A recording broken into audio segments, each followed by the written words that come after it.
These are Beats by Dre, probably the most iconic and most popular brand of headphones ever because of the amount of advertising, brand endorsements, and let's not forget the number of pro athletes that have a pair on every time we see them. And while they are certainly well known, the tech space on YouTube has always had a negative viewpoint on them.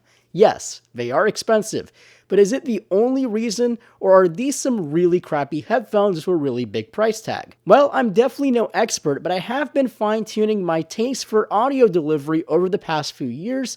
I used to be okay for a pair of AirPods a few years ago. Now, only 2 pair of headphones will be found anywhere near my head. Jaybirds X2 for workouts when I'm on the go, and for my traveling purposes, the Bose Quiet Comfort 25s, the predecessor to the 35 wireless headphones that you may have heard of recently. So what do I make of these Beats Solo 3 wireless? Well, first of all, the presentation of these headphones were on point. However, the quality of the headphones themselves leave a little to be desired.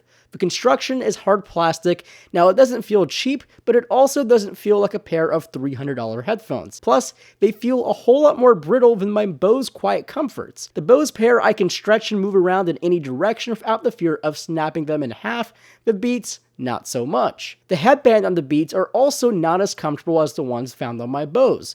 Also, the ear cups are more stiff than the Bose. And the fact that these are on-ear headphones rather than over-ear means that they can be uncomfortable when using them for an extended period of time. Another thing I didn't like is the placement of the power button. It's on the right ear muff, but it's on an angle. I can never get it right when it's actually on my head, so every time I want to turn it on and off, I have to take off the headphones. Now, it sounds like I have a lot of negative viewpoints about these, and while I do, there are some good things as well. First off, I really like the integrated controls on the left ear muff. You have volume rockers, and the center button will control your music selection. It's all really intuitive, and I prefer this over buttons on the side of the wireless headphones. Another big plus is the connectivity you can have with iPhones. The Beats Solo 3 Wireless is one of the first few pairs of headphones that has Apple's W1 chip. With the W1 chip, it lets you connect to Apple products with ease. No more going through these settings, it just pops up on your iPhone's home screen or whichever Apple device's home screen, and you can just hit connect. Also, the battery life on these headphones are phenomenal. They are rated for about 40 hours of listening, and so far I've only had to charge these once after about 2 weeks of listening off and on. Plus, they have a quick charge capability that will give you 3 hours of playback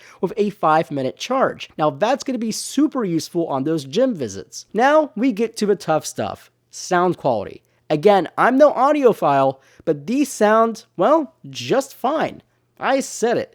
They are loud, they are definitely bass heavy, but if you listen to that type of music, especially for workouts, they definitely do a good job. The audio is not quite as clear as my Bose headphones, and it certainly has a different tone for a lot of genres, but any workout beat or EDM track just sounds more powerful on these headphones than any other pair I recall. Now, do they sound $300 good?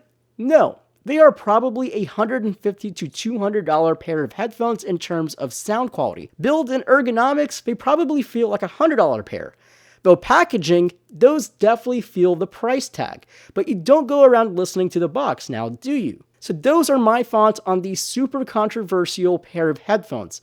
Love them, hate them, or ignore them. It's your call on this one. Thanks for watching, and as always, my name is Marco Hanna, and I'll catch you in my next video.